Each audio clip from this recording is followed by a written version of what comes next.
ఒక లైలా కోసం అంటూ టాలీవుడ్ కి పరిచయమైన పూజా హెగ్డే గురించి తెలుసుకుందాం. పూజా హెగ్డే 1990 అక్టోబర్ 13న ముంబైలో జన్మించారు. తండ్రి మంజునాథ్ హెగ్డే క్రిమినల్ లాయర్, తల్లి లతా హెగ్డే, అన్నయ్య రిషబ్ ఆర్థోపెడిక్ సర్జన్. మొదట్లో ఇంట్లో వాళ్ళు ఈమెకి లక్ష్మి అని పేరు పెట్టాలనుకున్నారు. ఇక పూజా హెగ్డే తుళు, మరాఠీ, కన్నడ, హిందీ అండ్ ఇంగ్లీష్ మాట్లాడతారు. ఈమెకు భరతనాట్యం వచ్చు. అంతేకాకుండా పూజా హెగ్డే, తమన్నా ఒకే స్కూల్లో చదువుకున్నారు. పూజా హెగ్డే మోడలింగ్ చేస్తున్నప్పుడు మొదటి సంపాదనగా 5,000 అందుకున్నారు.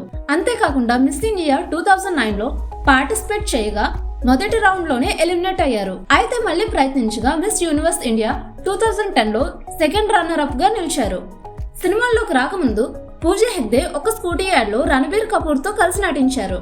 ఆ తర్వాత 2012లో తమిళ మూవీ మూగముడితో హీరోయిన్ గా వెండితెరకు పరిచయం అయ్యారు. ఆ తర్వాత ఒక లైలా కోసం మూవీతో టాలీవుడ్ కి ఎంట్రీ ఇచ్చారు.